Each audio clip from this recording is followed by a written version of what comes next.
Good morning, good afternoon, and good evening, depending on where you are joining from. Welcome to the virtual event of the World Urban Campaign launch event of the City We Need Now. My name is Sri Husnaini Sofjan. I am one of the co-chair of the World Urban Campaign.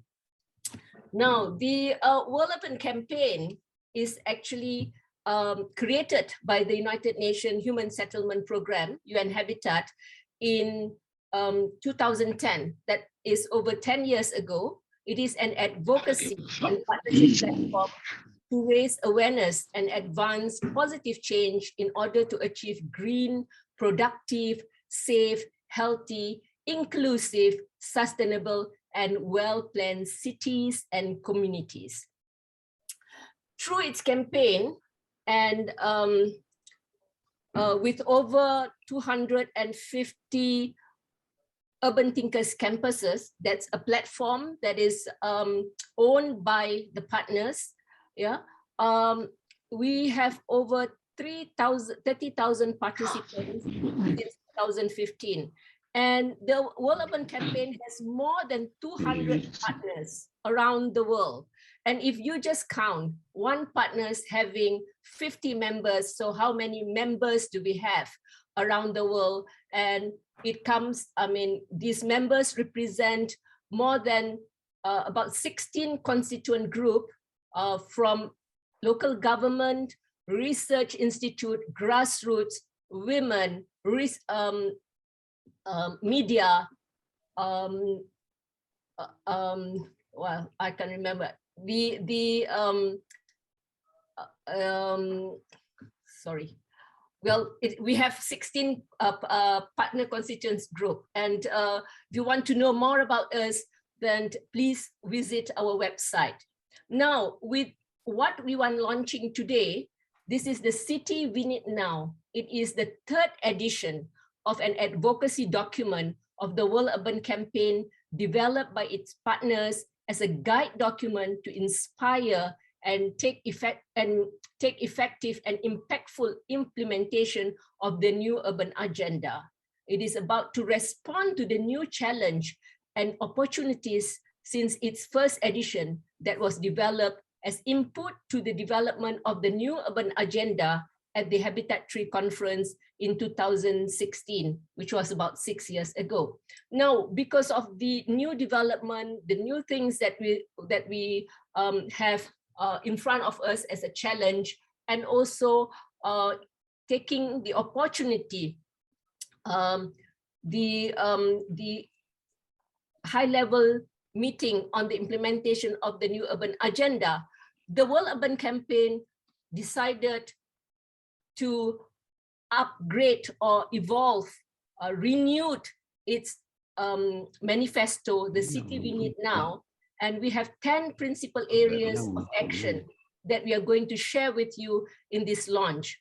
The 10 principles include health and well-being, peace and safety, climate adaptation and resilience, inclusive and gender equality, economic opportunities for all, culture and identity, local governance, urban planning and design, housing and services and mobility, and last but not least is about learning and innovation. These 10 principles is not something that one person created. It is an idea, a collective idea that all the stakeholders, that are all the partners in the campaign have come up with. And this edition, the third edition of the City We Need, which we call the City We Need Now, started in December last year. And we worked in the last 4 or 5 months to come up with this as something that we want to also contribute for stakeholders and member states and other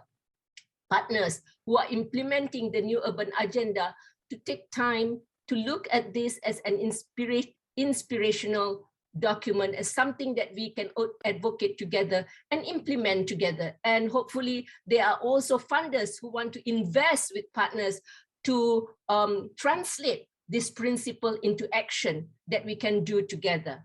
Yeah, so I'm very, very happy that the drafting committee worked hard over the last 4-5 months. We finalized it. The steering committee finalized the document that we are going to launch today and share with you earlier this month. And so we are very, very happy to have all of you with us today.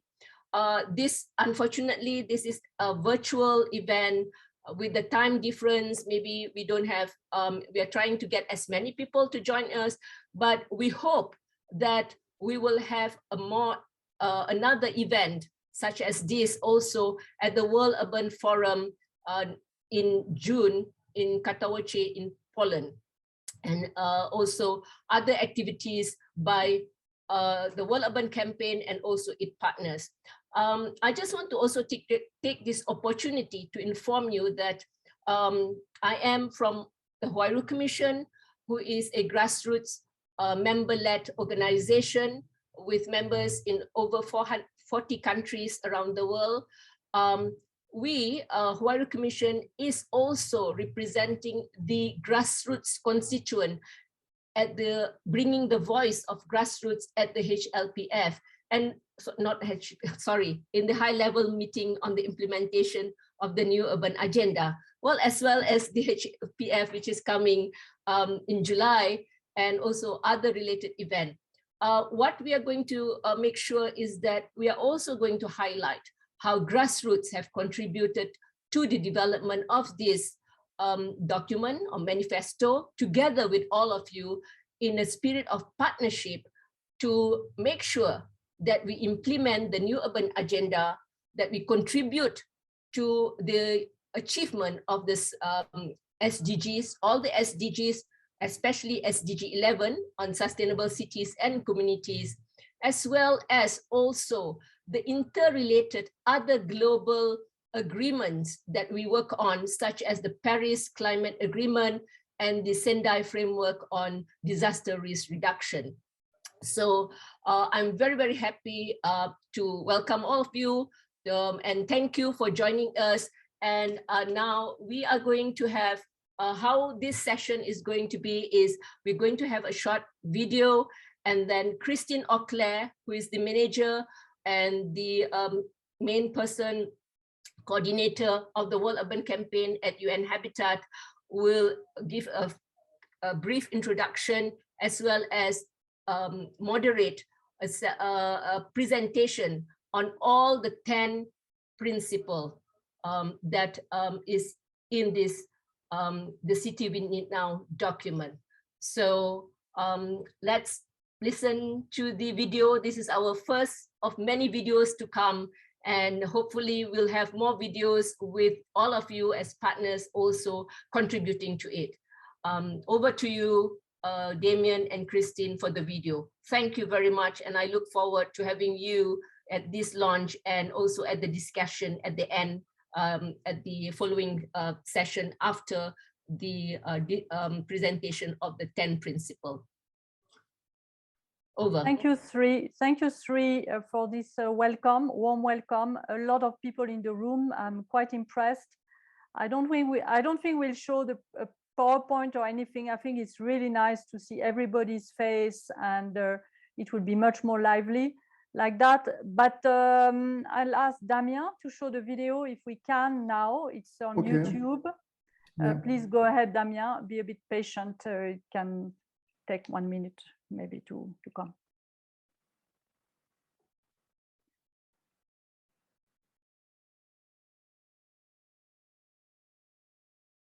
So Damien, you have to share your screen. Yes.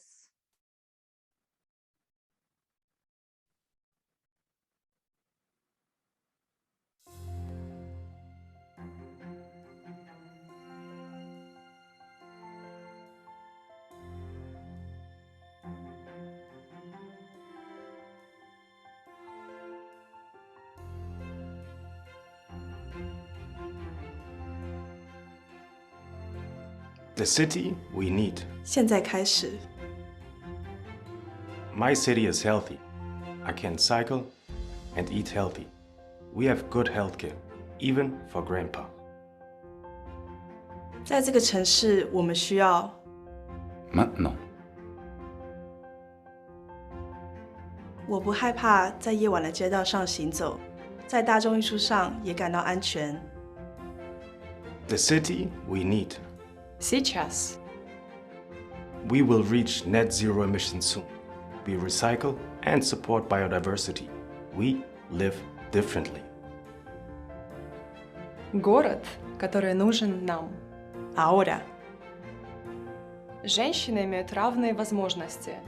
Права существуют для всех. La ciudad que necesitamos. Maintenant. Me gusta mi trabajo. Hemos creado nuevas profesiones para nuevos sectores. Todo el mundo debería beneficiarse. La ville qu'il nous faut. حالياً. J'aime ma ville. Elle est très belle. Nous célébrons plein de cultures ensemble. Participo en el diseño de mi zona. Mi comunidad tiene voz y voto en el presupuesto local cada año. My mayor says that we are resilient because we are getting ready to face multiple crises. المدينة المطلوبة. 现在开始， البعض ليس عنده سكن ليعيش فيه آمناً. نحن نغير هذا. Tous les jours, nous apprenons et innovons pour améliorer notre ville. Et vous, dans votre ville?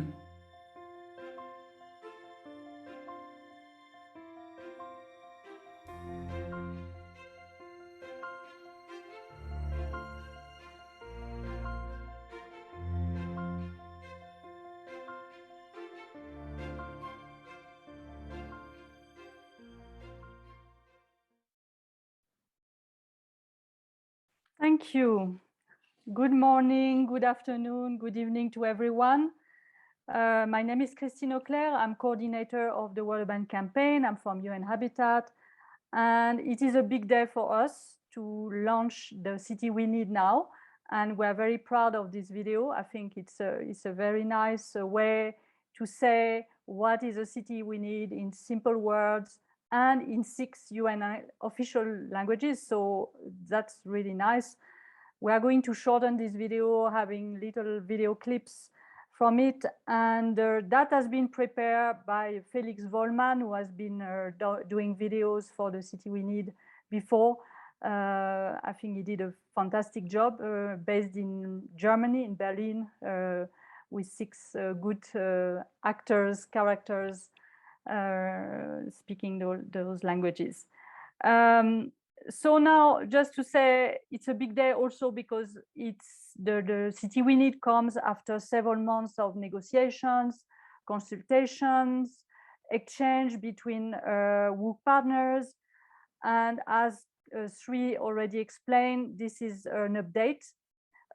We started the process in 2013, and we had the first manifesto, the City We Need 1, that was launched on the 4th of March 2014. And that was in New York. I remember we launched it at the UN headquarters and the Ford Foundation, where the press conference with Michael Bloomberg, Juan Close. So it was a big start. And then we did an update in Prague before the Habitatory conference in March 2016, before the conference that was held in October. And this new version is called The City We Need Now, because now is showing the urgency of the situation. And The City We Need Now revisits the current trends that are crisis, the climate crisis, the post-pandemic world, and the new pandemic that is the crisis of inequalities. We can call it a new pandemic as well. So this is a very solid document, I would say, compared to the other one. It reprioritizes the elements of the city we need, and it's also a way to revisit the new urban agenda. And as you know, on the 28th this week, there will be a meeting in New York with member states to review the implementation of the new urban agenda 6 years after the Quito new urban agenda and the declaration in 2016. It is a living document as well, because I don't think we are stopping here. The city we need should be revisited constantly. And we are going to have a debate at the next World Urban Forum in Katowice at the end of June, another City We Need event where we can talk about the actions, what are the priority actions, what are the examples. And today, I'm delighted to welcome our eminent panel. The panel is composed of 11 people here.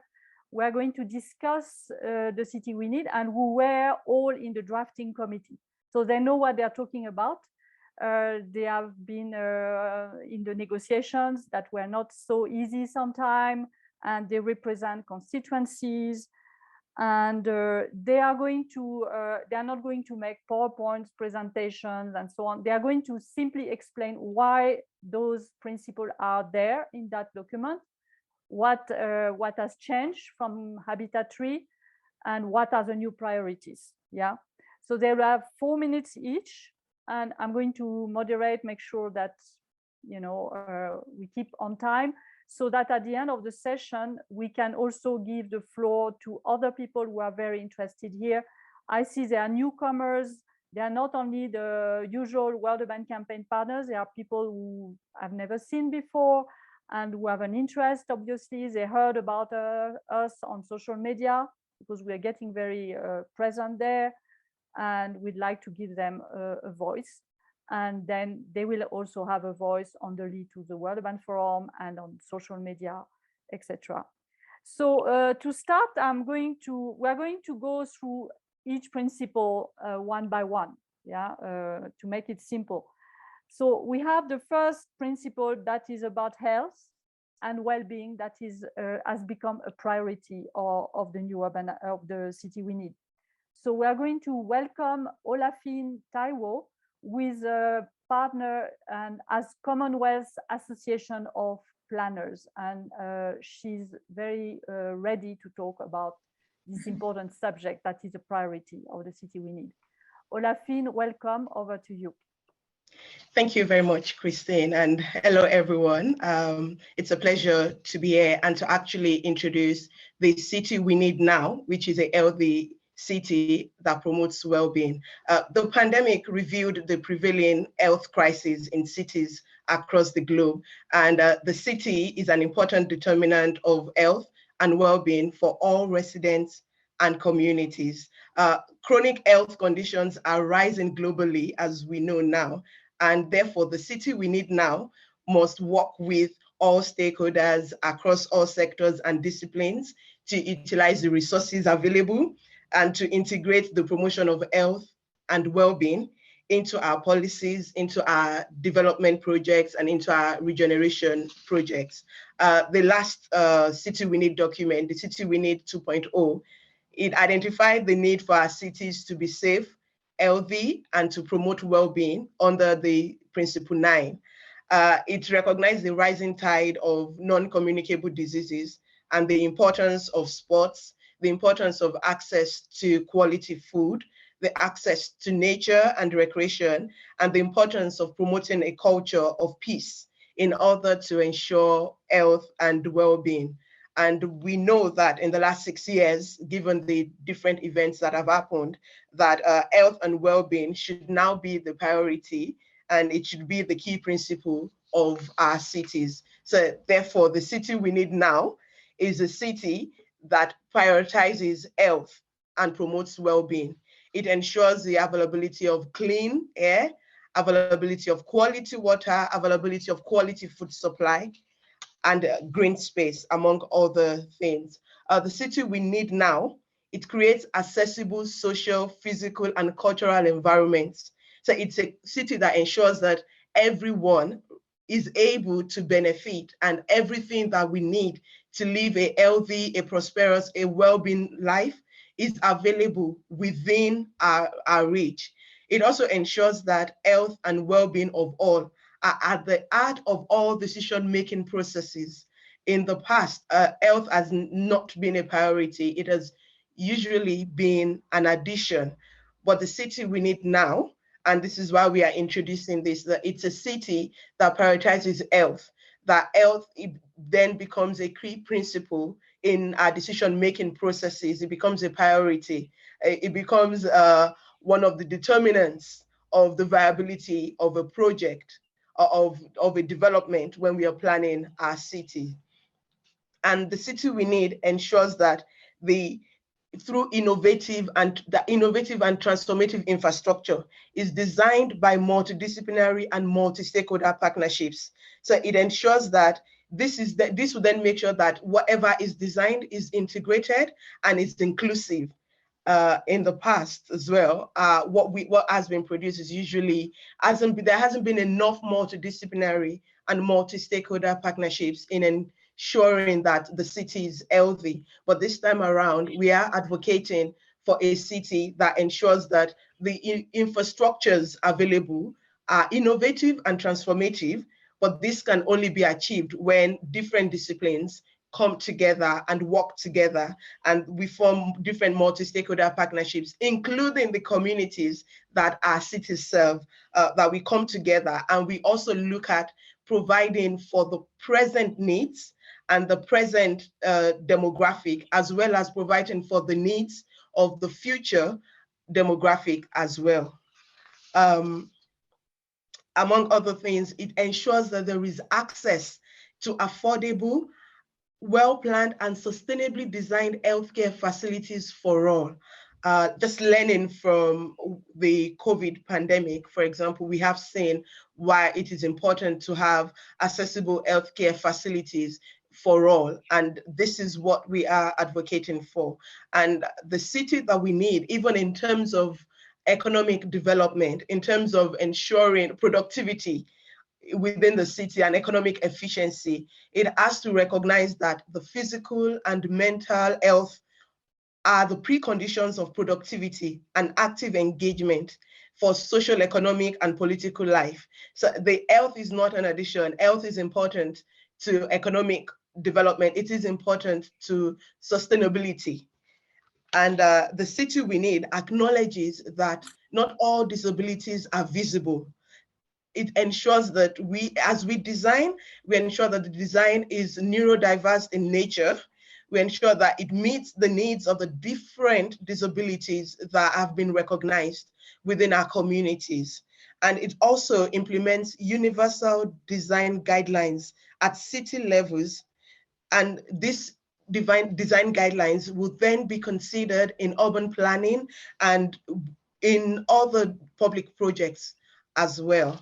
I'll just highlight the priority actions. So what we want is, in order to be able to achieve a city that is healthy and promotes well-being, we are requesting for the implementation of the 15-minute city concept wherever possible.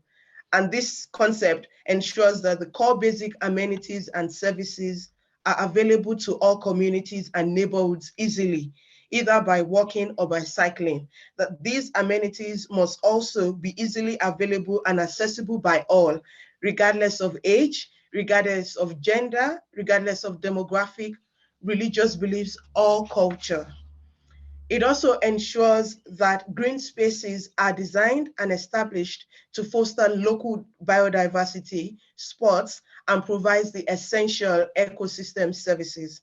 So public space must be safe.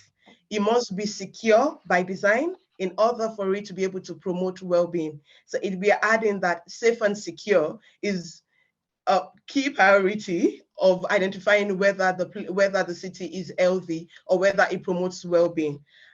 We also wanted the city plans should be revisited with a health lens to limit the spread of not just non-communicable diseases, but this time around, communicable diseases as well. And this includes the provision of well-designed inclusive health center, as we have discussed, that are culturally sensitive and visually encourage and help those most in need to access this space. And it also ensures that there is proper sanitization, proper sanitation and proper access to clean water to increase resilience among all areas and population, and that the access to proper sanitation and clean water is affordable and inclusive, regardless of disability or restrictive movements. Just before I end, I also want to mention that it increases non-automobile dependent access and mobility choices. So active transport is critical and better for mental health and organic social interactions. And social interaction is a key evidence of a healthy city and of a healthy well-being. So we are saying active transport should be provided to ensure that there is better mental health and organic social interaction. It also creates emergency helpline and supportive services for all citizens. And living through the pandemic has been a distressing experience for all communities and neighborhoods in our cities. So the most vulnerable we know have been severely impacted. And like Christine mentioned earlier, inequality has really increased. So therefore, now is the time to radically and rapidly optimize our urban spaces to maximize the health and well-being of all. Thank you. Thank you, Olafine, for your very concise presentation on a key principle that is a driver of almost every other principle in the city we need. So now we are going to go through the second principle that is about peace and security. The city we need is free from violence, war, and fosters a culture of peace. So I'm pleased to introduce you Chris Elizara, who is from the World Evangelical Alliance. So Chris, over to you. Thank you. It's great to be here and present this particular principle. In the City We Need 2.0 from 2016, Principle 9 was entitled, "The City We Need is Safe, Healthy, and Promotes Well-Being." In 2022, for the City We Need Now, peace has joined safety to create Principle number 2. And the overall principle has a new title, Peace and Safety. The City We Need Now is free from violence, war, and fosters a culture of peace. Health, as we just heard, now has its own dedicated principle, and health is elevated to number 1, which is an indication that the nexus of health and urbanism, accelerated by the global pandemic, is more important in our thinking in 2022 than it was in 2016 when it comes to planning, building, and retrofitting cities to achieve the new urban agenda and the SDGs. Likewise, in 2022, our thinking about safety, which was covered by only 3 subpoints in 2016, has expanded and now explicitly includes peace and the concerns of peace, and has been elevated from number 9 to number 2 and has 7 principles. Again, this is arguably a rational response to lived experience since 2016, with ongoing chronic political, ethnic, racial, class, and gender violence, etc., and ongoing warring, including recent credible fears of World War III igniting in Europe, including the threatening clouds of the possible use of devastating nuclear weapons. Thus, one way to think about peace and safety in the city we need now is that it unpacks the implicit details contained in the City We Need's original 3 points about safety, including drawing in relevant safety points that were made in the Drivers of Change section. Yes, there is some 2016 unpacking, but in reality, principle number 2 is a total 2022 upgrade that A, unpacks some safety principles from the City We Need, and B, incorporates new ideas, many of which are generated by the work motivated by the SDG 16, peace, justice, and strong institutions. Due to time constraints, I'm not going to be discussing the 7 peace and safety principles and its 5 priority actions. Rather, I encourage you to read them for yourself. Instead, I will use my remaining time to recommend 3 helpful resources to advance principle number 2. I will list their websites in the chat, and after I've done my rundown, I will list them so you can explore them in more detail on your own. The first is the UN Habitat Global Network on Safer Cities.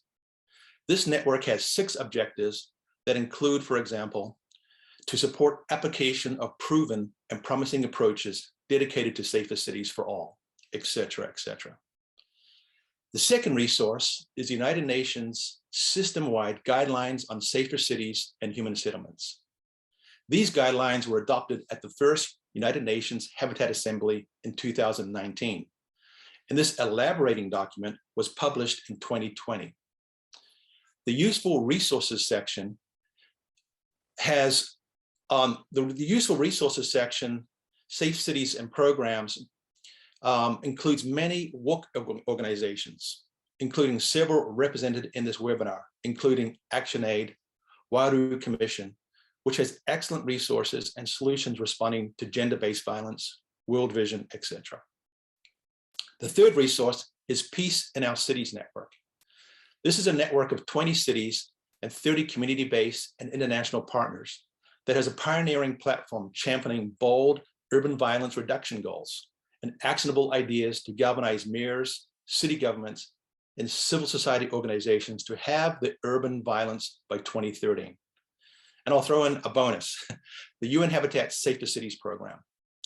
So that's my list, and I will now put their websites in the chat. And thanks for listening, and I'll turn it back over to you, Christine, to introduce the next speaker. Thank you, Chris, for this very good summary and also recapping a bit on what has changed and the prioritization of principle at the beginning of the city we need, and also to bring some resources and talking about solutions, elaborating already on solutions.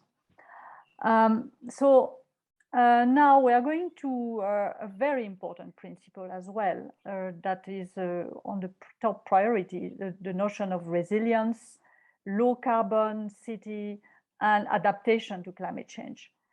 So now I'm happy to welcome Jane Katz from Global Urban Development to explain this principle and to inform us about the solutions and the priorities that were discussed. Welcome, Jane. Over to you. Thank you. Thanks so much, Christine. Well, principle number 3, climate adaptation and resilience. Yes, it is very important. And the city we need now is resilient, low carbon, and adapts to climate change. In the new urban agenda, member states committed to integrate climate change adaptation and mitigation considerations into urban and territorial development and planning processes by 2036. It envisions that cities and human settlements adopt and implement disaster risk reduction and management, reduce vulnerability, build resilience and responsiveness to natural and human-made hazards. The quadrennial report of the Secretary General on the implementation of the new urban agenda, which will be talked about this week, reports that rapid urbanization, climate threats to our ecosystem, and the profound impact of the global COVID-19 pandemic are among the top challenges faced by the world today. These problems create daily stress for our cities and human settlements. The city we need now, which was actually principle number 3 in the city we need, built upon the implementation of the new urban agenda, the SDGs, the Sendai framework, and other global agreements, especially focusing on 8 principles under this principle, including cutting emissions, building resilience, being regenerative, planning, adapting to, reducing, and preparing for climate-related disasters, mobilizing resources, protecting at-risk populations, and leaving no one behind. The city we need now prioritizes 6 urgent actions, and I'm going to highlight a few of those today. 1, engaging in urgent and coordinated climate action and inviting organizations to recognize the global climate emergency with declarations paired with meaningful goal-oriented actions. Last year, the World Urban Campaign partners took climate action with some 35 Urban Thinkers campuses in the lead up to the Climate Summit, COP26. This June, Global Urban Development, our organization, and the Consortium for Sustainable Urbanization will host an Urban Thinkers campus in New York to explore new affordable housing challenges, technologies, and building sustainable communities. And we hope to bring the outcomes of this to the World Urban Forum. Number 2, collaborate towards urgent implementation and commit to innovative climate actions and solutions. Partnering in the World Urban Campaign has been quite helpful in bringing this to the attention of collaborators in the partners. And the Stakeholder Engagement Mechanism, which is a new organization based on the World Urban Campaign in the Office of Disaster Risk Reduction of the UN, enables more collaboration and sharing of best practices. The UN Office of Disaster Risk Reduction plans to host a stakeholder forum at its global platform on disaster risk reduction next month in Indonesia, and sharing government and stakeholder actions and solutions towards the Sendai framework and other global goals. Number 3, gather effective scalable solutions and innovations to create greener and sustainable cities to address the climate challenges. Currently, under the auspices of the Global Covenant of Mayors for Climate and Energy, more than 10,000 cities across the world have committed to reducing carbon dioxide emissions by 24 billion tons by 2030. And finally, engaging national governments and local authorities to create conducive, enabling environments that incentivizes all stakeholders, including the private sector, to play a part in manifesting effective global climate action. Such an example is the Making Cities Resilient 2030, which is a cross-stakeholder initiative for improving local resilience and building partnerships through advocacy, sharing knowledge and experiences, as well as providing city-to-city learning networks, technical expertise, and connecting multiple layers of government. Please join us in tackling climate action and building resilience to get us on track to reach these goals and to address these challenges. Thanks very much. Thank you, Jane, for bringing that together and highlighting key principle of the city we need. As you have seen, we have put some keywords also on the screen to inspire you. But I think it's good that, Jane, you highlight key initiatives that bring together partners of the World Urban Campaign and that come from strong partners of the World Urban Campaign who are making progress. And this is the spirit of the World Urban Campaign. And indeed, this is a very critical area of action. And in 2021, we had a full year dedicated to climate action. So I think here we are very strong in the World Urban Campaign. Now, let's move to the next principle that is about inclusion and gender equality. And this is also a critical aspect. The right to the city for all, social inclusion, gender equality, collaborative space. And here I'm going to call upon Analia Pastran from Smartly Social Entrepreneurship on the SDGs, and she's going to present to you.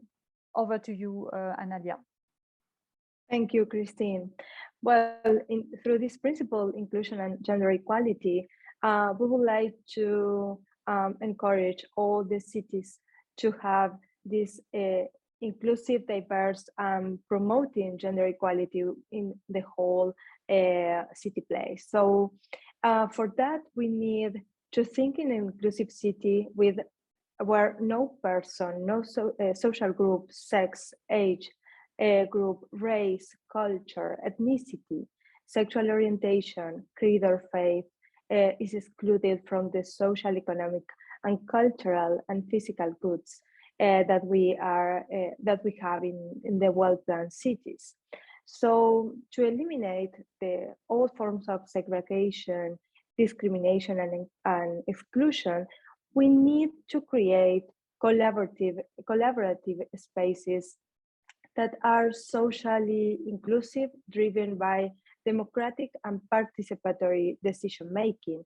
And through the UTCs, the Urban Thinkers campuses that the World Urban Campaign is organizing worldwide, we're showing how this specific principle can be implemented in your city. So for that, we need to think in a city that is diverse, mainly having the creating the opportunities for all the people who live there, no matter who you are. If you are children, if you are people with disabilities, older persons, youth, migrants, refugees, all of women, all of us, we have the opportunity and we have the right to be and enjoy our own city. So for that, we need to think in terms of women also as a key actors and planners, and having a key role in terms of planning and designing of our own city. And we need to think in women and recognize them as an active change agents that it could drive the sustainable urban development that we need. And also we need to strengthen the concept and the right to the city for all. Trying to think in terms of how are we going to have a dignified and secure existence with access to a safe and affordable housing, public goods, services, and also having a voice in terms of decision making. And for that, we need to think in terms of what are the policies that we need to have these equity principles in the cities we need now. So for that, from this principle, we've been thinking and trying to compile the priority actions that we need to implement in the city we need now. For that, we are stimulating and encouraging the cities to stimulate educational and cultural activities to foster social cohesion, tolerance based on cultural diversity and human rights. Also, we need to establish gender mainstreaming into all the stages of policy making in terms of preparation, design, implementation, monitoring, and evaluation.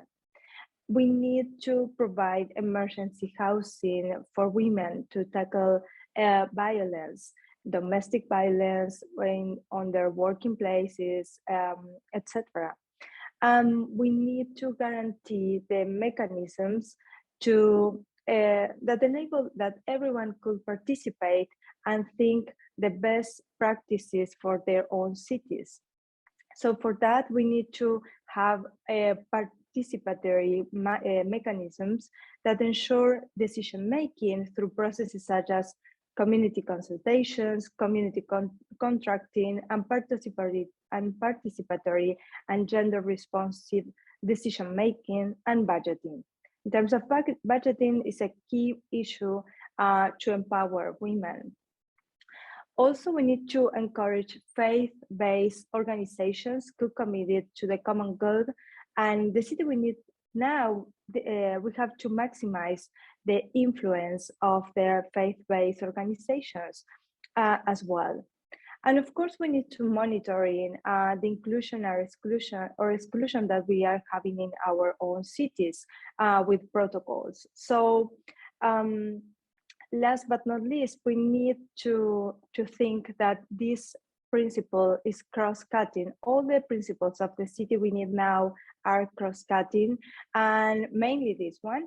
And of course, we need to think in terms of no matter who you are, you have the right to enjoy and be happy in the city that you choose to live. So this principle is encouraging to all of you, no matter in which organization are you involved and participating, having the opportunity to raise your voice for the city we need now as an inclusive and gender equality city. Thank you, Christine. Thank you, Analia. I think you have been extremely clear. And I must say, in the World Urban Campaign, many organizations champion the principle of inclusions. We have the grassroots organization, civil society organization. There are many in the World Urban Campaign with a strong focus on women, but also on children and other groups. And in the current rise of inequalities that has been exacerbated by the COVID-19 pandemic, this principle has never been so important in building back better and to make sure that this is at the heart of new policies, projects, and initiatives. Thank you, Analia, for bringing that up. So now we're going to move to principle 5.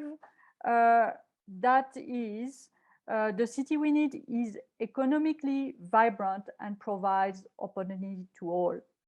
So we're going to welcome Mark Weiss here, who is from Global Urban Development, and he has worked in many, many projects from in organization, working in Brazil, working in different contexts to actually address urban infrastructure issues and shared prosperity. Welcome, Mark. Over to you. Thank you, Christine, and special thanks to everyone who worked so hard to produce this exciting new document. I'm really proud of what we all accomplished together. And so the principle 5, economically vibrant, provides opportunities for all. This comes out of a recognition that all people everywhere in the world care deeply about their own livelihood and well-being and the livelihood and well-being of their loved ones, family, friends, neighbors, co-workers, fellow students, and others. And so this, as Analia said about the previous one, this is also cross-cutting in that not only is it an important principle in its own right, but it's vital for all the other principles to succeed, for economic well-being to be a part of health and housing and climate change and peace. So the there's a as in all of them, there's a range of actions you could such as expanding investment in quality education and workforce development to foster job creation, expanding investment in sustainable infrastructure services to increase access to all and support livelihoods. And in fact, there's one of the actions is about investment itself and the growth in environment, social and governments funding from the private sector to enable all of this to succeed. But I wanted to highlight two key things. One is in this approach, it's highly inclusive, as are all the others. There's an emphasis on including informal workers in the informal economy, on the solidarity economy, on the sharing economy. And the other thing to highlight is the relationship to sustainability. You know, one of the principles it says incorporates the collective well-being of the city and its environmental sustainability into its vision and strategy for economic growth, acknowledging the shift needed to build shared prosperity, and it embraces circular economy solutions, sustainable innovations, climate resilience to generate inclusive prosperity.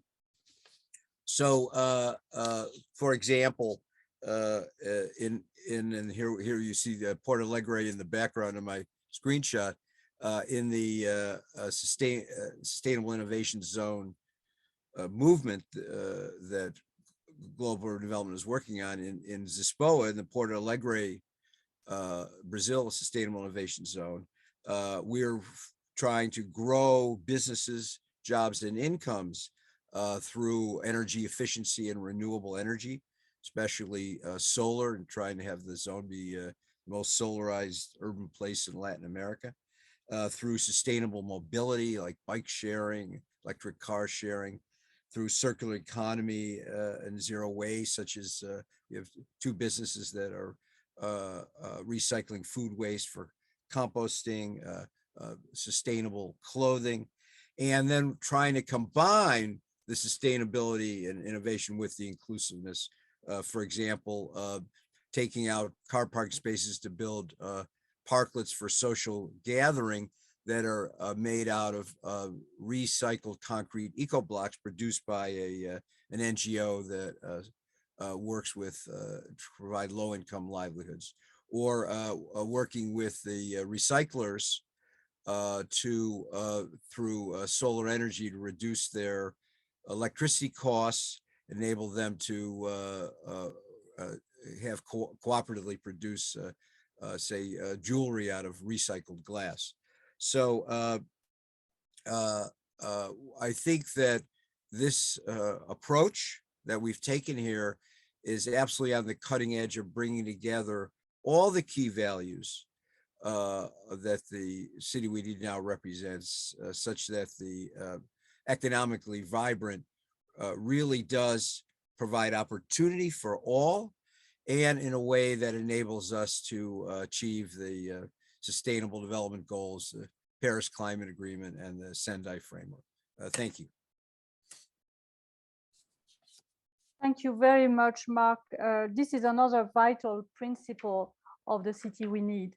Livelihoods are currently at threat all over the world with the rise of commodities because of the current war, for example, and COVID-19 has weakened livelihoods. So we need new economic models that are more inclusive, more carbon neutral. We need to move to new models, green economic models, circular economy models. And as you know, we are off track to achieve the SDG by 2030, but precisely this is maybe where in city we can accelerate this vibrancy and provide more livelihood to people. So on this word, I would like to invite the next speaker on there are two speakers, in fact, in this next principle that is about a strong sense of place and room for diversity, diverse identity, talking about cultural heritage, identity, diversity, conservation, sense of place. So I'd like to invite Klaus-Peter Echter first, and it will be followed by Eric Wiebrecht. Both are from ICOMOS, and Eric is also from the Institut Paris Région, and the FNO, Fédération Nationale des Agences d'Urbanisme in France. Both will speak about this critical item of the city we need.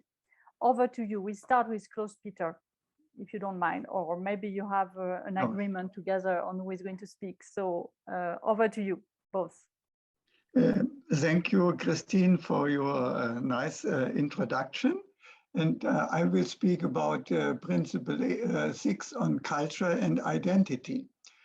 Culture and identity promotes a strong sense of place and has room for diverse identities. The role of culture is more important than ever in helping humanity achieve the Sustainable Development Goals, the SDGs, adopted by the United Nations, on our planet rapidly running out of time. The potential of culture to drive sustainable development is too often unrealized.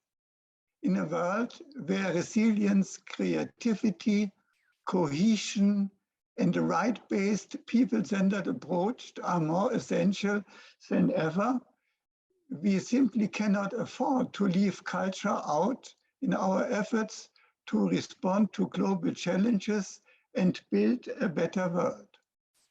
The new urban agenda of UN Habitat recognizes that sustainable urbanization depends upon harnessing culture and heritage as part of the required holistic approach to future development. Culture has the power to bring people together. It breaks down barriers, creates a sense of a shared and renewed identity. The new perspective, embracing culture and identity in the new urban agenda, is important to understanding the complex interrelationships of the critical global challenges we face. In this article, or in this Principle 6, it is said that the city we need now has a multifaceted identity made up of diverse neighborhoods and peoples who consciously seek ways to share a common sense of place. It recognizes culture as a vital contributor towards human dignity and values diversity as a source of creativity and growth. I quoted. Heritage is a priority component of town planning and urban and territorial development plans, and a valuable resource to rethink and implement sustainable urban development models. Coming to the priority actions. First, harness the potential of heritage to enhance the cultures, the identities and sense of belonging of local communities, create job opportunities and sustainable livelihoods, stimulate dialogue across different communities, and encourage social inclusion, especially of the most vulnerable and marginalized. And second, protect heritage from inappropriate urbanization and development processes, disasters, climate change, and other human-generated factors. So you will find a little bit different priority actions in our Principle 6, but I interpreted the priority actions. And not to forget, use culture, arts, and creativity as catalysts and enabler for integration, education, and social participation and cohesion. Thank you very much. Thank you, Klaus-Peter. Eric, you want to come in? Yeah, just to add a few elements on this very clear and complete presentation done by Klaus-Peter, just to say that we are facing very huge challenges with climate change. It was expressed by Klaus-Peter, and that affect strongly our heritage, which is what is the most valuable that we have in mind, and we should preserve it. And it is a reason why there is a very important initiative supported by ICOMOS and a lot of other partners, more than 200 partners, which is Climate Heritage Network, working with IPCC to put the heritage in the global agenda for climate. The other point is the size of cities are expanding, and more than 60% of the urban dwellers today are living in metropolitan areas. And so we're working with ICOMOS, UN Habitat, Metropolis Association, MTPA, and several metropolitan areas like Seoul, New York, Buenos Aires, Moscow, Paris, etc., and to discuss and to find to define what is a metropolitan heritage. What is the heritage and culture, this is linked with heritage, at the scale of a metropolitan area? It is not identity like in a village or like in a historical center. It is taking into consideration the culture more than identity, and the scale of cities who are living more and more in big cities should change the mindset of people working on culture. The last point is the close relation with culture and the economy, because when we take into consideration all the activities related to culture, it takes a large part in a lot of cities. For example, in Paris or London, it's 19% of the jobs. And so it's much more than the banking system in that cities. And we have the same phenomenon in San Francisco or Seoul. And so there is another network, which is a World Culture City Forum, working on the economy of culture in large cities. And you can join also. It is very interesting to develop these ideas. The link with culture, the link from culture with the economy, with climate, with the size of the metropolis are key challenges of today. Thank you. Thank you, Eric. Thank you for these key points, and also mentioning initiative for those who have an interest in connecting with other organizations within the World Urban Campaign. And indeed, culture and identity are the essence of communities and cities. And cultural heritage is at threat not only because of climate change, but also because of war. In a time of war, it is also upon which cultural heritage is upon which we can rebuild, and we can hold on to redesign and create a new spirit in cities that we rebuild. Next principle is about governance, local governance. It's about managing cities through public participation and through democratic processes. So here I'm going to invite two persons that have been key in this drafting committee as well. Circe Monteiro from the Federal University of Pernambuco in Brazil, and Judith Hermanson from the IHS Global. And both we are going to present this principle. Over to you. Thank you, Christine. Principle 7 on local governance: ensure conditions for democratic governed city. As we all know, cities are defined by different conditions due to the history, cultural values, social formation, spatial structure, economic and technological development.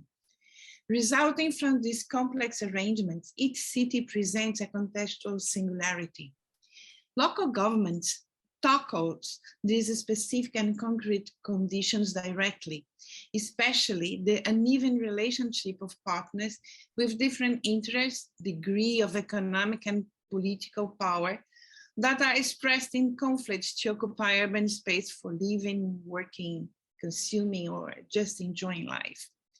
Considering this dynamic, often unequal and unstable situation, the principle 1 sets that good governance should provide conditions to all members of society to participate and contribute on decision process to build and change the city that is shared by all. In this way, local government consists in the formulation and adoption of policies to gestate and catalyze wider collaboration. There is no excuse for competitive process anymore. Governance principle 3 in the city we need now tell us to engage women, older people, children and youth, persons with disability and marginalized population by reckoning their knowledge and role in the transformation of their future.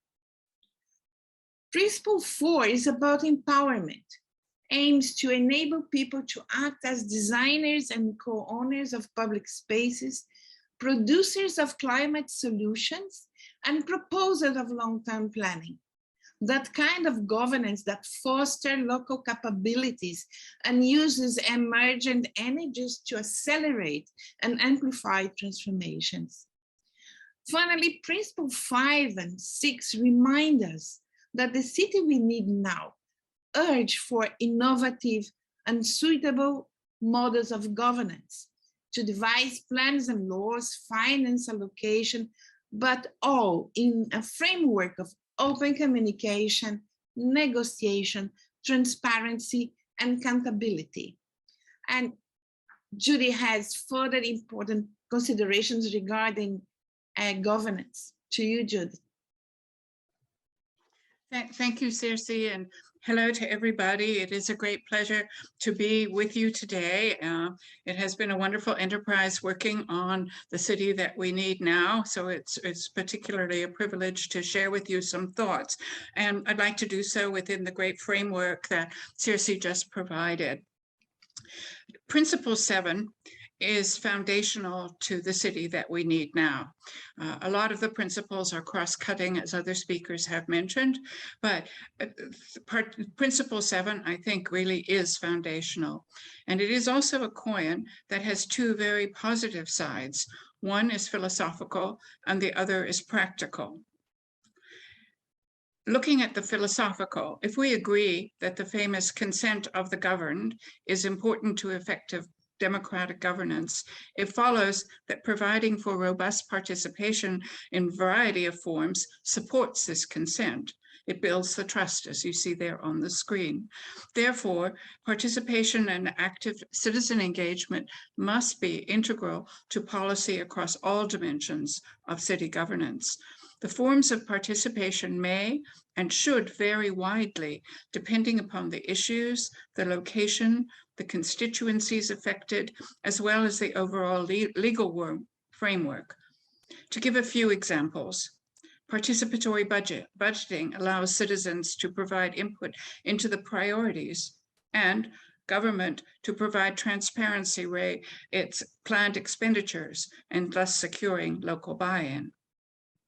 Testimony at formal hearings, another example, which local government presents its planned actions, provides nuanced input from citizens.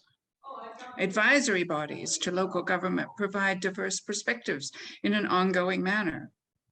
Community-led development initiatives with communities at the forefront create local ownership and pride. Suggestion boxes, perhaps the most simple to enact, allows officials to keep their fingers on the pulse. And there are many, many more possibilities with which most of you are familiar. The point really is that participation takes many forms and should be, under this principle, integral to all action within city government. Public participation, when executed broadly, strategically, and inclusively, engages citizenry and supports its sense of inclusion and belonging, and from that, its support and respect for local government. It is a two-way street. The second side of this principle of participation in democratic governance is practical. The idea of subsidiarity, moving decision-making as close to those to be affected as is possible, embodies practicality. It is those directly affected who know the situation best and often come up with the best options, precisely because they understand local dynamics and the underlying issues. So, Principle 7 is a practical approach, since participation best ensures that decisions taken will be effective and locally acceptable, and so also ensures that resources will be wisely invested to achieve the intended benefits. However, effectively applying Principle 7 requires understanding both its philosophical and practical dimensions, but most important of all, it requires two conditions. One, that the mechanisms for participation are meaningful and inclusive, providing the opportunity and actively seeking input from the city's diverse constituencies. And second, it is important that the inputs received are in fact reflected for all to see and understand in the decisions taken. That this is not just checking a box, but in fact, the participation influences the way that the city is governed. When citizens are engaged and when they see outcomes of their engagement, democratic practice is reinforced. Citizens support and identify with their cities, creating a strong sense of place, and conditions are created in which all may thrive. In many ways, cities may see Principle 7 as central to their achievement of the aims of the new urban agenda, where no one is left behind. Thank you. Wow, thank you, Judith. Thank you, Circe. Many thanks. Good local governance is so important in the city we need. Whatever plan you have, policies you have, without good governance, it cannot be effective. And many new models have emerged, but key principles must prevail. And however, they need to be constantly questioned to perfect them. That's a very important principle. Now we can move to the next one. We have a lot of partners who are interested and who have worked a lot on this one. It's about integrated planning and development. So planning and design is at the core, is the core profession of our UN Habitat staff and of many of our organizations. And here we are going to listen to Didier Van Kussen, who is a key player here, and he's an expert from IFLA Europe and many other organizations. Over to you, Didier. Thank you very much, Christine, and also congratulations for the nice video. It was this is really excellent. So the principle number 8 fosters the city we need now. First is comprehensive and integrated planning and development. I have to remind you that the City We Need 2.0 2016, the principle 8 was on focusing on well-planned, walkable, and transit-friendly city. So the title changed a little bit into a more actual topic, which is the comprehensive and integrated planning and development topic. This is quite realistic now, and within this topic we have identified 6 key points. The first point is focusing on the vision into action. So we have to know that urban planning and design are the cornerstones of the city we need now, because they help cities to translate a common vision into action, and especially also activate the compact integrated city and the spatial visioning, as you can see here on the presentation. So the healthy ecological systems through spatial visioning and strategic planning, supported by policies, tools, institutional and participatory mechanism, are key in this first point of the principle 8. The second point is the coordination aspects. So urban planning and design are key in the coordination of all the actions. So no silos in the implementation of the new urban planning and design. It means that the city we need now coordinates the sectoral policies and actions dealing with economic development, mobility, housing, culture, biodiversity, energy, water, and waste. So all these aspects, all these aspects should be coordinated and into a comprehensive and coherent territorial framework. This is the second point. The third point is the catalysts for sustainability planning across jurisdictions. So we saw in the drafting committee that we need a very important regional cooperation within all the juridic aspects. So it means that local autonomy should be retained, but a regional cooperation should be further developed and enhanced, and it should be also a cross-sectoral coordination and cooperation with all these aspects of resilient environment, linkages between rural and urban areas, and especially related to actions for climate adaptations. The point number 4 is about preservation, efficiency, adaptation, and intercooperation. And especially also when we are talking about repairing urban sprawl and preserving natural and cultural resources. So this is important when we talk about the need to reduce energy consumption for the transport of goods and people, and especially when we are talking about increasing resiliency in the face of the increased threats posed by a changing climate. This has been mentioned several times also, but also when we are talking about intermunicipal cooperation to achieve the economies of scale and agglomeration, optimizing use of resources, and also preventing unhealthy competition among local authorities and other public agencies. The point number 5 is about inclusiveness. I think it has been mentioned also in several in other presentations that we need a bottom-up planning process, ensuring participation from all the stakeholders. And it is, of course, it has to include the civil society organizations, the corporate entities, and it should also happen across communities, ethnicities, age and gender identities. And the last point we identified is related to resilience, preparedness for extreme events.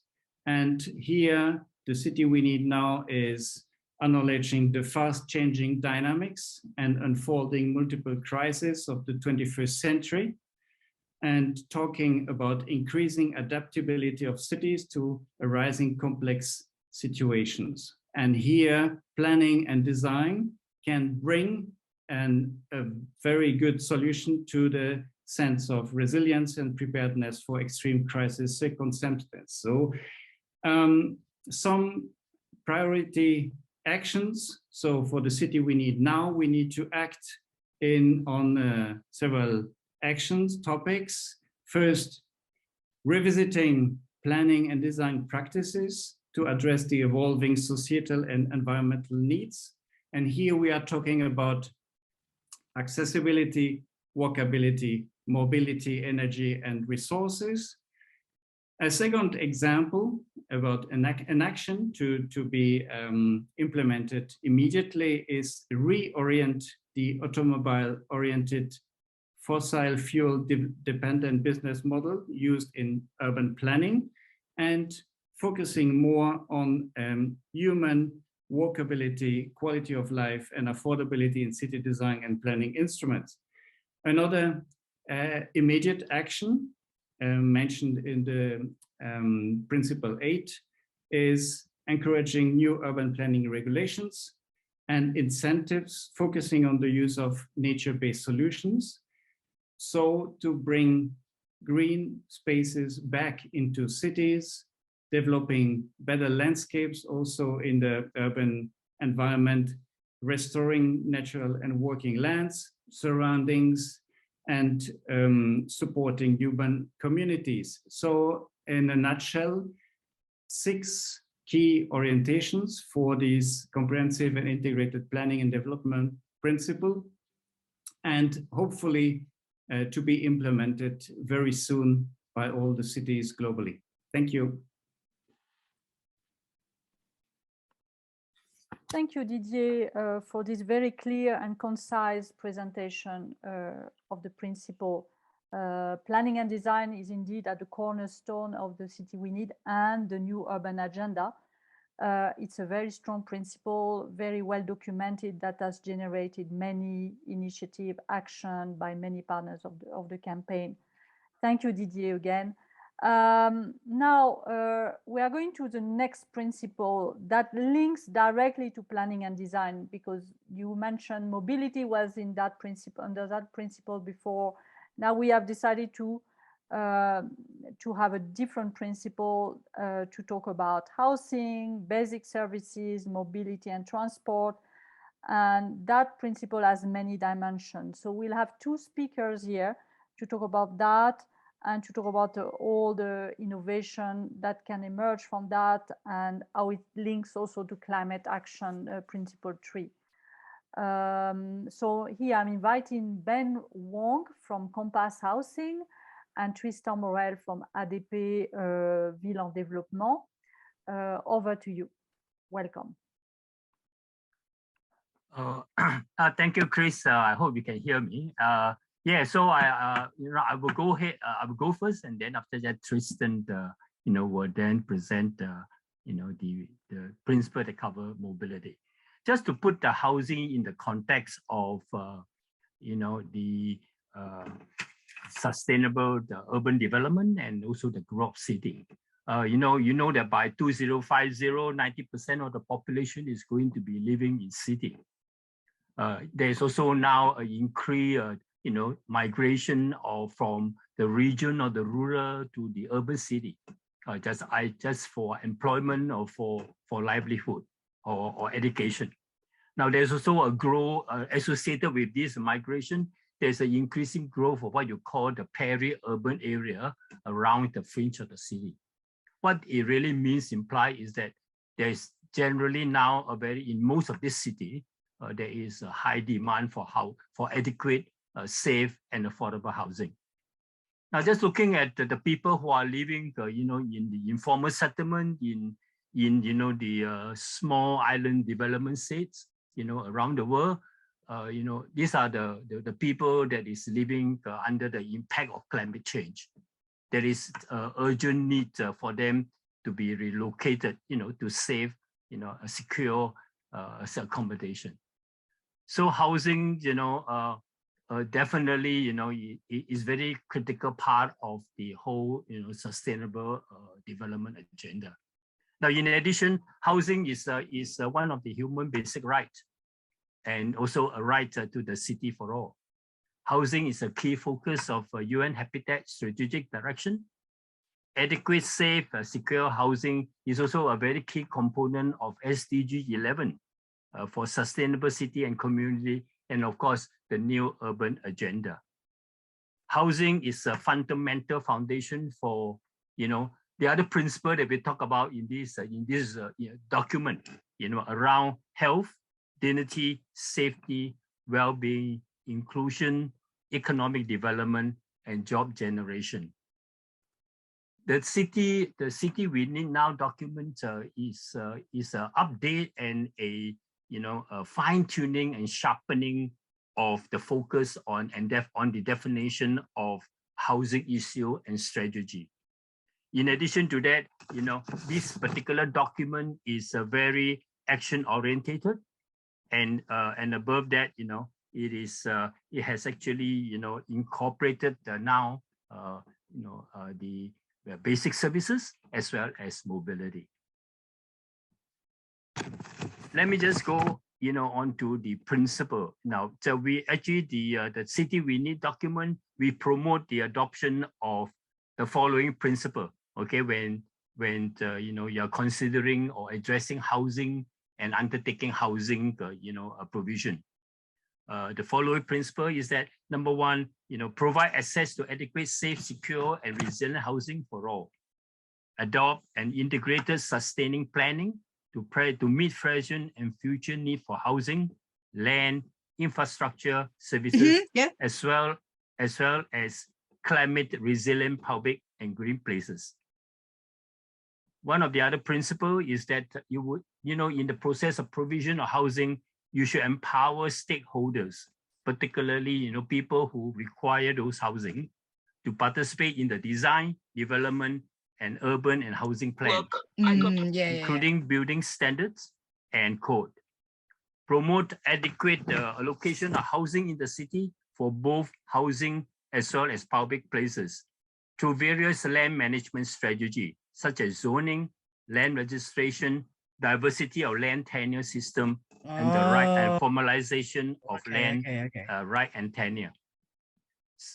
Pay a special attention to the issue of homelessness in the city, which is a great, rising concern, through coordinated approach of for various social and housing providers agency to provide a adequate and effective continuum of housing, accommodation, starting from temporary shelter to transition housing as to eventually appropriate, permanent housing. In line with this principle, we really urge that the following priority action be taken and considered. Number one, adopt the UN guidelines to implement the right of adequate housing. In support of that, set various implementations, measure and strategy aiming to reduce homelessness, inaffordability of housing, prevent eviction, mitigate climate changes, upgrading of informal settlement, as well as reducing inequality and access to housing and land. The next thing is to actually develop a continuum of housing right to ensure the security of tenant through data collection and documentation with community. Next is to explore sustainable and affordable home building technology to meet the housing demand. What about sustainable and probability energy? Increase investment through engagement with private developers and financial sector to strengthen the public, social, and affordable rental housing. I agree a lot with this statement. Encourage land trust and housing cooperative to deliver housing and economic opportunity with the ownership option of owning houses to all of the all community members. In conclusion to this principle, we just want to highlight that the principle of housing is linked to and is a very integrated part of some of the other principle that is being set out Hey, Dr. Klaus, what is the presented doctor in of? the earlier part to be adopted strategically in conjunction with this. Picking your ear. So example of relevant principle may include principle 1 on health, principle 3 on the resilient low carbon and adaptation to climate change, principle 5 on economic vibrance and provide opportunity, and lastly, principle 8, comprehensive integrated planning and development. I just hope that the presentation, this document will provide some thinking, in terms of addressing housing issue. Thank you. Thank you, Ben. I will be quite short, but I'm very happy that mobility has a special space in the city we need now, because mobility is a critical driver of urban development. And in this aspect, mobility systems highly influence the urban form and the housing offer. You were describing that issue. It is a placemaker. It is also an area for action with visible and quick results that potentially impacts daily life of every citizen, and which effects are quantifiable. It has the potential to contribute to global efforts to reduce CO2 emissions in a significant manner. And complementary to the priority actions that are specified in the city we need now, the city we need now should not forget to work with all stakeholders, as it was mentioned in Principle 7. It also should reduce the share of space, the share of space reserved for automobile and physical infrastructure, to recycle the underutilized space, to promote direct short-term improvement of environment and quality of life, and to build multimodal low-carbon mobility systems. But most important, mobility systems manifest the way people live and travel. The city we need now must have good, sustainable urban mobility plans and policies, which objective is to satisfy the mobility needs of people and businesses in cities and their surroundings for a better quality of life. That's the objective. In the city we need now, of course, the mobility principle is very interlinked with other principles. And just like to make this document a bit activable, we wanted to, with Ben, to mention these interlinkages, and specifically Principle 8 on sustainable planning, which encourages efficient and equitable development patterns, as it was said, but Principle 7 as well for community participation and trust towards good governance. Principle 5 on economic opportunities for all, to provide infrastructure and services which enable everyone to have good access to jobs and business opportunities, right? And the last, Principle 3, climate adaptation and resilience, to provide urban design strategies that minimize the carbon footprint of cities. Mobility is an activator of the sustainable city, and I'm very happy to have it on the spatial area of the city we need now. Thank you. Thank you very much, Ben. Thank you, Tristan, for presenting this critical area of action of the new urban agenda, and these are fundamental to urban living, at the core of urban living, and it cuts across many of those other principles. So, Damien, maybe you can remove the PowerPoint as we speak, because we don't have the speaker for the last principle, that is about learning and innovation. But maybe precisely that's a good way to start a conversation, because learning is about collaborative peer learning, introducing monitoring system for all city project may make use of new visual mapping tools for citizens, establishing platform for the collection of good practices, etc., and develop laboratories for innovation. This principle has not really changed since version 1 of the City We Need, but it is potentially going to generate a lot of innovation and a lot of debate within the World Urban Campaign, where we are looking for new models, new innovation. And this principle calls upon collaboration, and this is the spirit of the World Urban Campaign, that is a collective intelligence to forge new partnership. And this is also the spirit of the Urban Thinkers Campus, as you know, and many of you have traveled, have participated in Urban Thinkers Campus, either in person or virtually.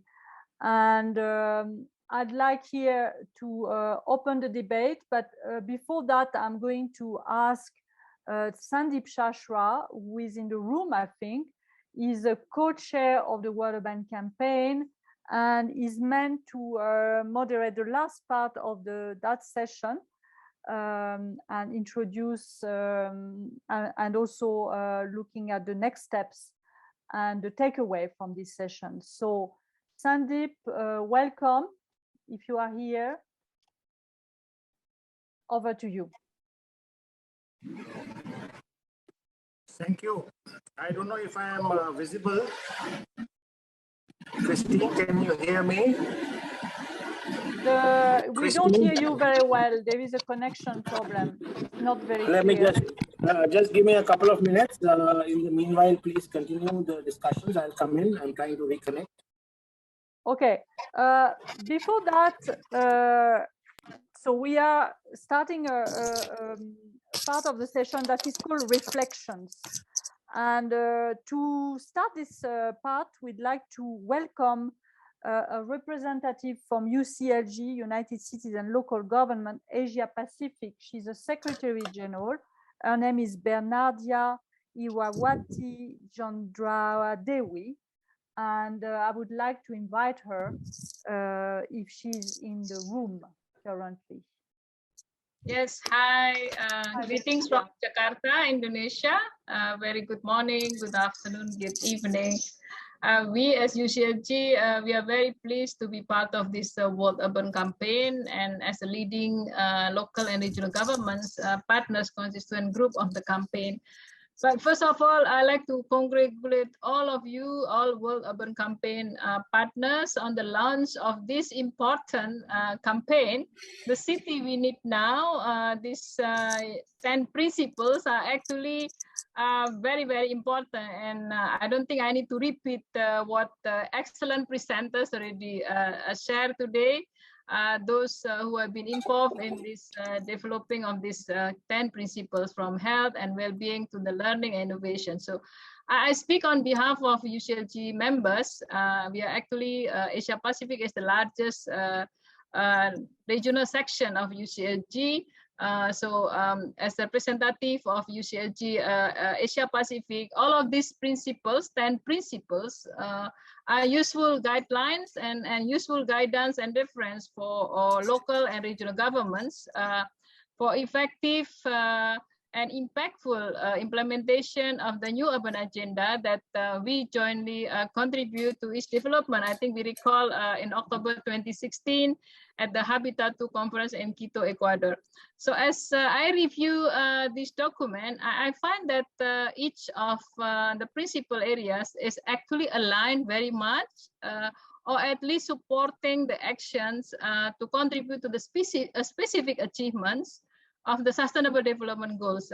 For example, number 7 on local governance points that City We Need Now is also manage this public participation and democratically govern. This is very much actually the essence of SDGs 11 on sustainable and communities, and SDG 16 on peace, justice, and strong institution, and of course SDG 17 on partnership on the goals, and the 6 priority actions that recommended are very much actually in the heart of local and regional governments.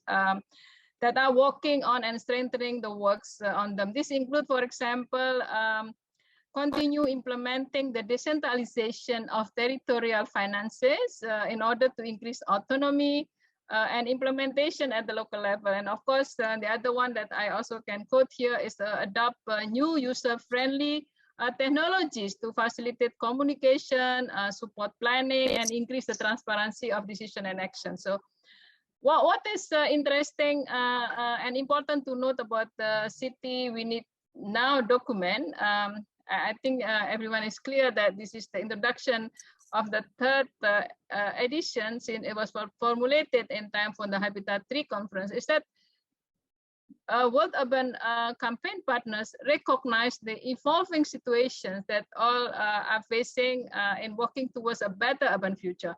The sustainable urban development that we all committed in the new urban agenda. For example, principle number one on health and well-being. Health is not only the points to the need to ensure the city's inhabitants are healthy, but actions to make sure that in designing the cities, we must take into actions the built environment that would contribute to balancing the lifestyle of the people and of course contributing to healthier practice for environment.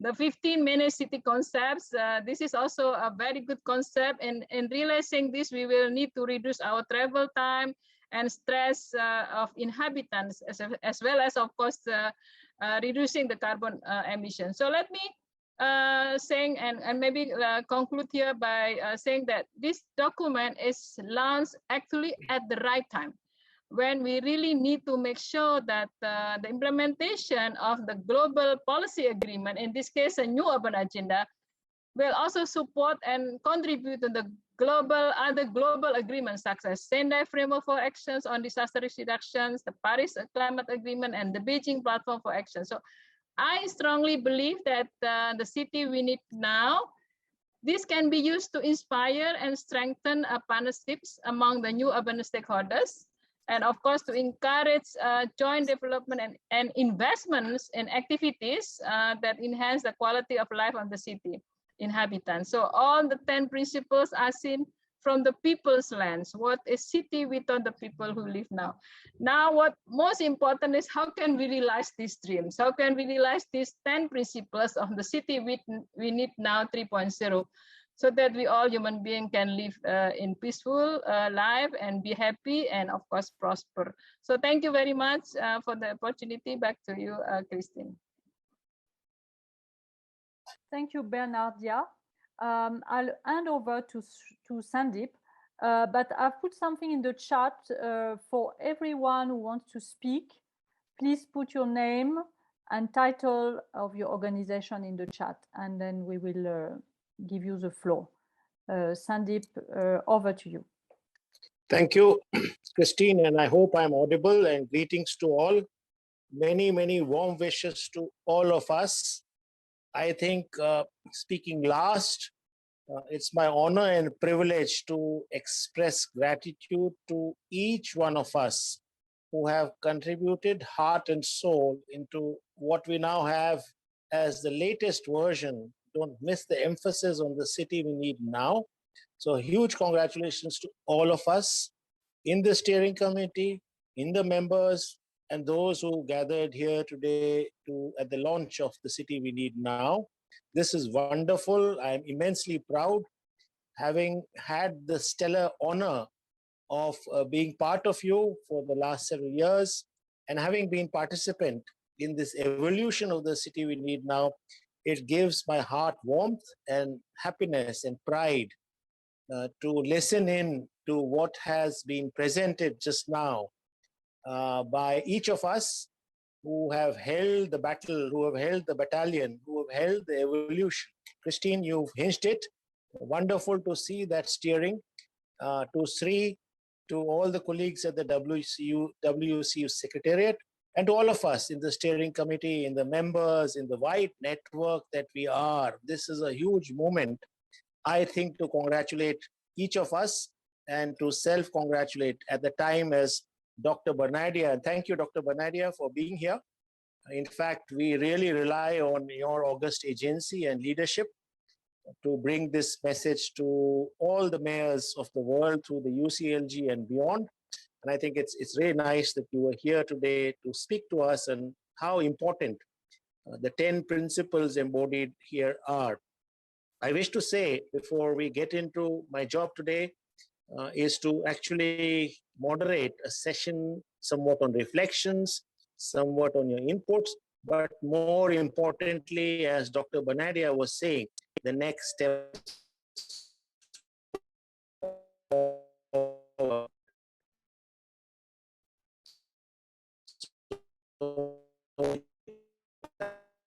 We don't hear you, Sandeep. There's a problem with your connection. We can't hear you anymore. Maybe you can reconnect.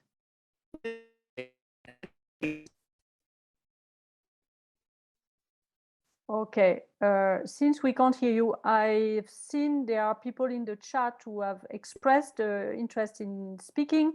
So we'll give you maximum 2 minutes. Jane Anyango, and that's all at the moment. So Jane, over to you. Yeah, thank you so much, Christine, and thanks to all the speakers. The city we need now has been unpackaged so well, and I'm so happy to be part of this process, meaning going forward, we are really going to implement something that we understand so much. So I want to give my input on the principle, first on principle 2, where we are talking about peace and security. So I know peace and security is a big issue in the world today. We know what is happening in Ukraine today. And as Kenyan, we are going into elections and we're really scared. And we know that most development partners or maybe donors are not giving money for peace, especially in a place like Kenya, because the assumption is that there is going to be peace. So if we are talking about the city we need is safe. I'm from Kibera and I've suffered, I'm a survivor of the post-election violence. So my question is, like, how are we going to convince our governments and even the donors that the answer is with the people? It's supposed to be the people talking about the state of peace and security, and because they know and they understand better. I also want to give my input on the city we need is economically vibrant. And what I want to say is that the speaker actually presented it so well, but what I didn't hear well is the upcoming trend of virtual economy, which is where people are running to right now. I think we should be very intentional when we are talking about economy to bring out the virtual economy. To make a comment, we need is promotes gender equality. So this is very, very important, and I'm happy that it's coming out very clearly because it should run across. We should all be like, we should make sure that we have both men and women into all the conversations. And another thing is that now that we are talking about generational equality, what are we going to do to make sure that even the young people are part of these conversations very intentionally? Thank you so much. Thank you, Jane. Anyone who wants to speak? I don't see anything or hand up. I got a small message from Chris who said he wants to say something brief. You already spoken, but yeah, we can give you. Please, over to you. Sure. I just want to, as I was working on my piece, I was thinking through, and it's been mentioned, but I want to emphasize it again, that we have 10 principles and accompanying priority action items. But there are a list of everything we need to achieve the New Urban Agenda and the SDG 11. So while they may be ordered as a priority or a hierarchy from 1 to 10, from my perspective, it's a soft hierarchy, if at all.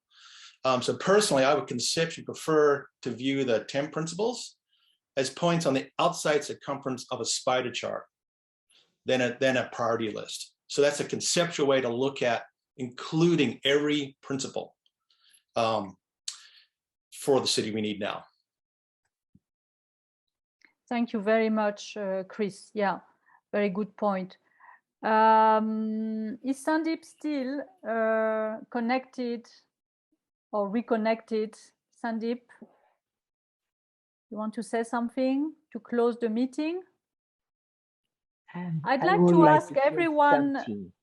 I'd like to see Magdalena. to ask Magdalena. Yes, I'd like also to ask everyone to have their camera on, so we can take some screenshots of this session and put that on social media. It would be great. So I see there is Magdalena. We can give you 2 minutes, and Limota. Magdalena, Yes, over to you, but maximum 2 minutes. Yes, I know. Magdalena, Bufete de Estudios Interdisciplinarios, Mexico. I'm very happy to be here. I'm a little sick. I cannot speak a lot, but I don't want to lose the opportunity to congratulate to everyone because it was a really good meeting. I am very happy to be part of this family, and I hope that all we are talking about will be for all of us in our city. Thank you, Christine. You are doing a beautiful job. And we are with you, and we are working a lot in all the spaces that we are working. Thank you, and congrats to you, to Sri, to Jamie, and to everyone. Thank you, and we are with you. Urban Thinker Campus in Mexico. Thank you. Thank you, Magdalena. You are doing a fantastic job engaging a lot of people on the ground, and that's great. I see there is Alex Francisco from Arcadis. Arcadis is a lead partner of the World Bank campaign. It's a sponsor, private sector company, global, and I think we need to now listen to Alex for what he wants to contribute. Over to you, Alex. Thank you, Christine. I appreciate it. I just want to build upon what Chris said a moment ago on how the 10 principles aren't necessarily a hierarchical order. And one of the things I really want to emphasize is we don't hear you very well, your microphone. And your video would be great.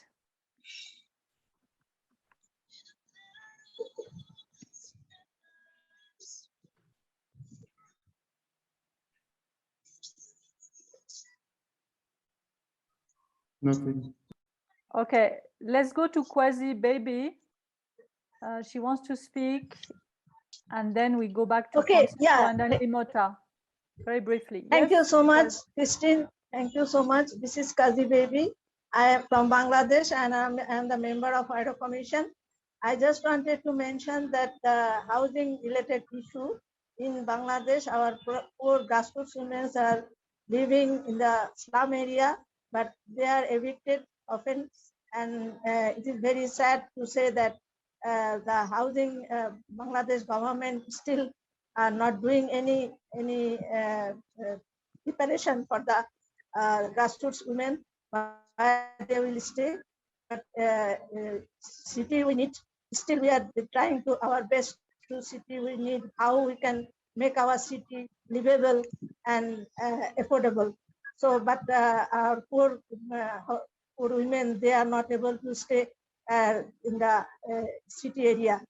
But without them, how we can work, how we can develop our country, how we can develop our city.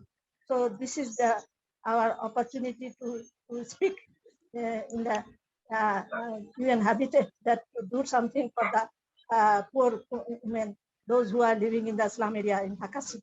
Thank you. Thank you, Quasi Baby. It's a very important issue indeed. Now, maybe Limota, and then we go to Alex. Limota, over to you. Yes. Hello, everyone. This is Limota from Nigeria. Thank you so much, Christine, for your hard work and for all the presentations today. It's a very powerful presentation, and we're happy. My input to this discussion today is that we as urban thinkers and World Urban Campaign Committee, we have two important assignments before us, and that is the Afro City Summit in Kenya and WOF 11 in Poland. Therefore, I feel that these statements and the actions that we all put together across the world must be shown in committee meetings in a strong way. We need to show evidence of what we have done and what we hope to do and what we think we should be doing now to our head of state and government. Therefore, I want to suggest that we need to know the people that are coming or participating in the Afro City Summit and see how we can come together to showcase for the work of World Urban Campaign in Africa at the Afro Summit. That is one. Because listening to these presentations today, I know that the World Urban Campaign is doing a lot in different countries around the world. Therefore, our leaders in Africa, they want to know more about World Urban Campaign. They want us to showcase for what we have done so far as a member of the UN Habitat family. Therefore, I want to suggest that if we can create a small committee or a small platform to be able to disseminate most of the issues and the videos that we've shown at this meeting today, at the incoming 2 meetings. Thank you so much. Thank you, Limota. I think it's very good you are reminding everybody we have Afri-Cities. That is the biggest summit of African cities that will be held soon in a few weeks in Kenya, in fact, in the city of Kisumu. And we will have a session on the city we need with an angle on African cities and the role of intermediary cities to achieve the city we need. It's a very important subject. And of course, the World Urban Forum in Katowice in Poland at the end of June, where we will advocate for the city we need. I'd like to check if Alex is ready. Is your microphone working? Yes, can you hear me better now? Yes, we do. Yeah, we do. Over to you. Go Great. ahead. Yes, so I just wanted to build upon some of the points that Chris had mentioned earlier on how the, not a hierarchy, but more of it to be building upon one another, and wanted to specifically note in Principle 7, the democratic and open governance is particularly important when we are talking about involvement of different groups, particularly involvement of the private sector groups, because the private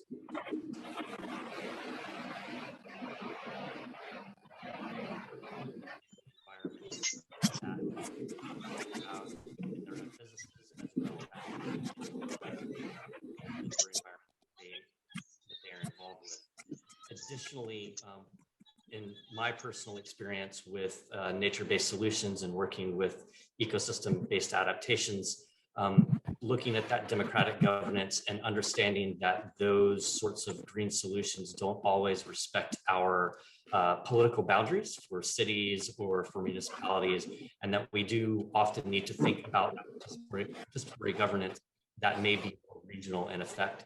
Because those ecosystem boundaries are more on watershed bases than they respect even a country-based borderline. So I just wanted to bring up those points. Thank you very much, Alex, for this very important point indeed. Now, I'd like to give over to Sandeep, who is in the room, I think. You are back, Sandeep. So I think it's time to close.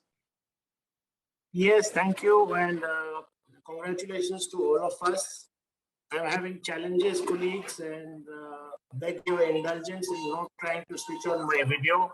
It's not working, and I have been listening in, and thank you for your ideas on how to pursue this, particularly in the context of Africa with Afri-Cities, but also hopefully in the end of June, we will have the news with reference to the Urban Forum in Poland.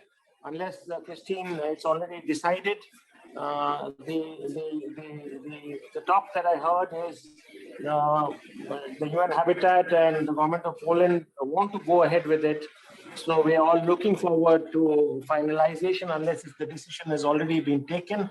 A welcome decision that would bring the question of cities much more importantly with all its velocity, given the huge crisis that has unfolded in Europe, in Eastern Europe to be precise, and the question of refuge and the question of cities, and also the question of world order. In some ways, a very historic moment. Sad though, but bringing to the fore the contextuality of the city we need now and the issues prevalent. The recent IPCC report, which was called incidentally the Atlas of Human Suffering by the Honorable Secretary General of the United Nations, and rightly so, also outlines why not only are cities at the crux of climate change and the difficulty of climate change and a huge question of climate ailing billions of city dwellers, but also how cities can be at the center of climate action and resolution, given their political power, given their social power, given the narrative power, and all of the things that you said. It is quite clear from all of the presentations, which I really wish to express a collective gratitude for all your efforts to bring to light, to bring to birth a very visionary document. Anybody who has seen it tells us that it is one of the most substantive urban documents. I have had the opportunity to circulate it, to solicit comments, even when it was being finalized. So it is being seen as one of the most historic, visionary documents and a definition in concrete terms of what kind of a city we need, with all its inclusivity, be it what Dr. Analia Preston was talking about, the social inclusion, the gender inclusion, the equal city, the equal half of the sky in the cities with women or with other diversities, or be it what Didier was speaking to, the role of planning. So I heard with great love the wonderful presentations to which we express our collective gratitude, but also what Dr. Banadia was speaking towards the end, when she was saying, you know, it's wonderful, so what next? And I think we all know from our rich experiences of fighting ground battles, of making ground advocacy, of making progresses despite challenges, the world is in a very difficult situation. And therefore, if we have to realize the city we need now, a lot of claim needs to be made, a lot of efforts need to be made to bring that vision onto the grassroots realities. And I know my comrade and colleague and my beloved sister, Sri, opened this from the Huayru Commission, but also from the grassroots constituency, to speak about how this is needed and why until the rubber meets the road, this will remain a wonderful, beautiful, co-constructed synergetic vision, which needs to hit the ground and which needs to see the reality of everyday people's lives, be it the working classes, be it the livelihoods, be it the women in the city, be it the children in the city, be it the people who are differently abled in the city. So I think we are on a road there. It is with immense pride and immense happiness that I joined this meeting to see a labor of love. Christine, thank you so much for holding it through, your secretariat for holding it through. It's not an easy task. Friends, we are today being recognized, and I hope on the 28th of this month, some of this will come as at the high level meeting, but for sure at the Urban Forum, the space that the World Urban Campaign has, at Katowice in Poland, we shall embody it a bit more strongly, much stronger than what we were 10 years ago. Those debates, those motor questions of who we are, where we are, I think have been resolved by all of you. Bert Smolders, I remember I saw him in the meeting. Hi, Bert.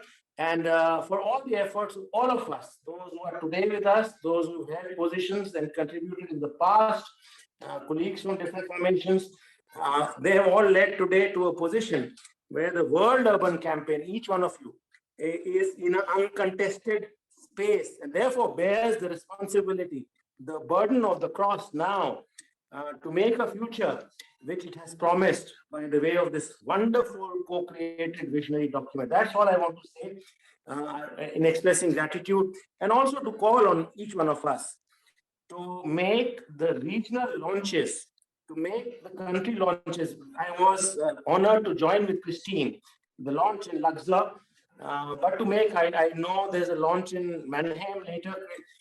Christian would be here. And there's a launch in Latin America. We have proposed a launch in Asia.